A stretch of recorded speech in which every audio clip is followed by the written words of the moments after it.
belíssimo na livre docência dele, viu?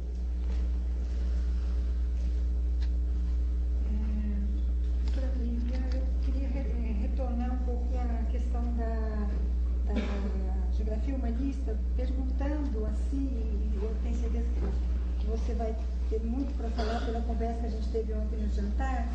Eu perguntaria como foi o encontro, né, ou como foi descobrir as obras de Tuan, porque parece que foi assim, pelo menos não, né, para o Brasil foram as primeiras obras, né, que nós tivemos contato através da tradução da professora. E então eu estou fazendo essa pergunta porque quando eu realmente encontrei um livro de Tuan, né, chamado Topofilia, que foi bem tarde, não foi na minha graduação, por incrível que pareça, né? E não foi também quando eu estava em Rio Claro, naquele momento, né? Porque a professora estava traduzindo, foi depois.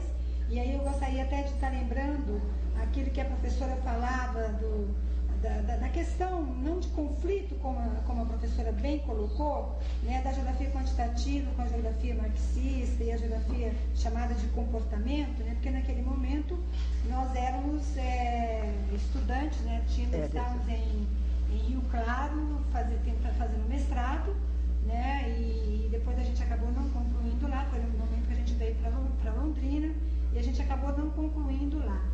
E a gente viveu muito isso que a professora falava aqui, né? Então, principalmente nós orientandos da área de geografia física, né, da chamada geografia quantitativa, e com a chegada, ou com a virada um pouco da geografia chamada geografia radical, que alguns professores da USP estavam chegando, né?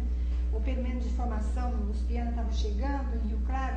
Então a gente sentiu assim, corporalmente falando, em meio de sala de aula, um pouco desse conflito com a geografia quantitativa, com essas novas abordagens.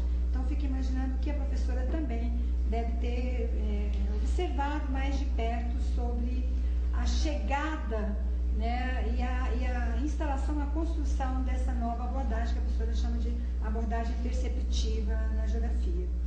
E, então, quando eu tive contato com a obra de Tuan, que é a Topofilia, foi assim um encontro muito prazeroso, né? Apesar, inclusive que foi traduzido, como a professora disse ontem, é uma obra difícil de ter sido, né, para traduzir, mas foi assim um grande encantamento em encontrar as obras do Tuan. E principalmente ele escreveu o primeiro artigo dele que fala sobre Topofilia de 1961, que ele relata um encontro de poetas, né, que ele chama de um encontro repentino com a natureza.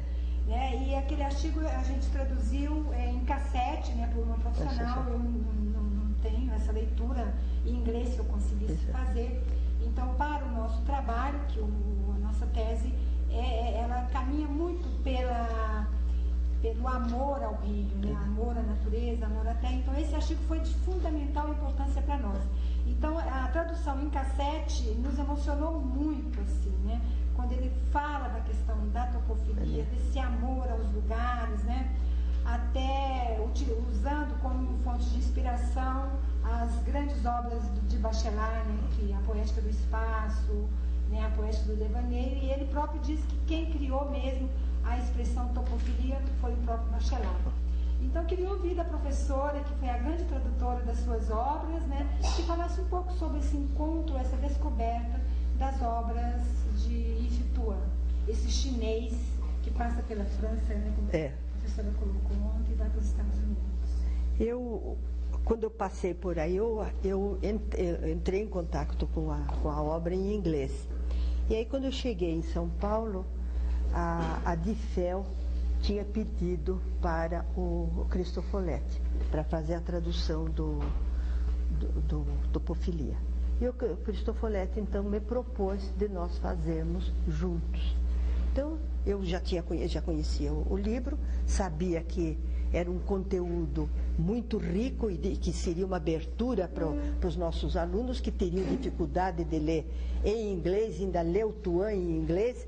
Então eu topei de fazermos juntos.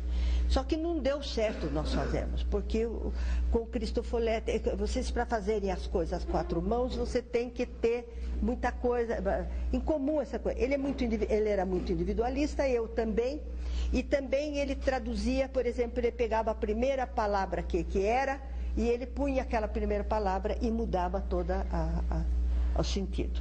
E eu uso como dicionário, eu tenho o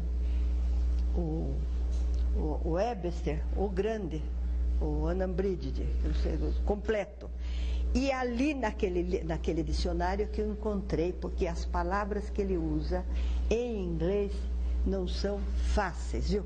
E era inglês medieval, alemão medieval, e eu encontrava ali no livro. Então eu falei para o Cristofoletti, eu tenho o dicionário Webster e eu estou encontrando lá, porque essa palavra é mais adequada do que a que você traduziu, não é isso que ele quer dizer. Falei, ou você traduz sozinho, ou eu traduzo sozinha, nós dois não vai dar para nós traduzir. Aí ele pensou e conversou lá na DIFEL, achou que era melhor eu ter feito, e eu fiz. Mas não foi fácil não, viu? Foi trabalhoso mesmo para ter feito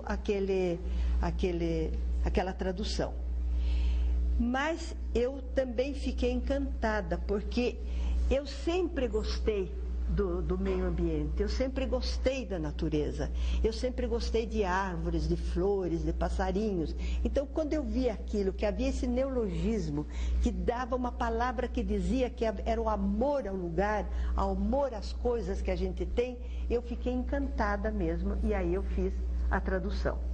E logo em seguida, eles já encomendaram ao Espaço e Lugar, que foi muito mais fácil, porque é muito mais objetivo, é muito mais americano o livro do que o outro, é muito mais chinês, né? Vai para lá, vem para cá. Então foi aí que a gente fez, mas o livro ficou meio na gaveta, porque chegou naquela época do embate da geografia radical. Você sabe, ter partido de alguém de Rio Claro que tinha feito a tradução, já puseram na gaveta. E depois, vocês veem agora, depois, passado anos, eu encontrei um aluno que disse, fazendo um curso comigo desses de especialização, disse para mim, pois é, eu nunca peguei no Tuan, no Topeofilia, porque os marxistas diziam que era lixo.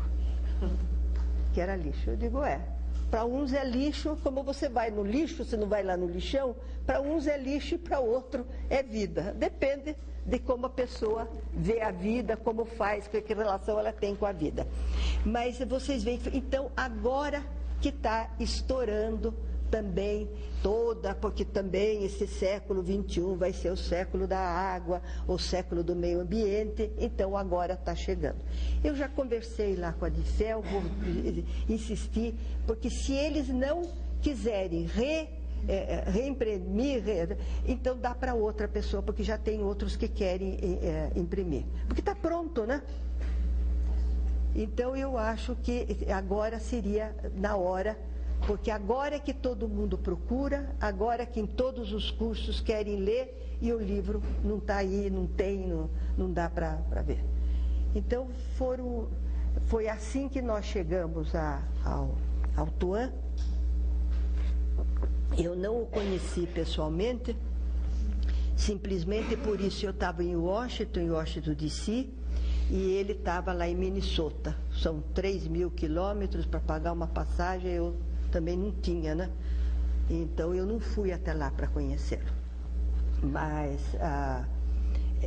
ele, como eu tinha contado ontem para você, e quando ele saiu da China, ele passou, claro, era daquela classe de elite, né, do mandarinato, ele deve sair do meio fugido da China, e ele passou pela França. Ele ficou uns anos na França, e depois que ele foi para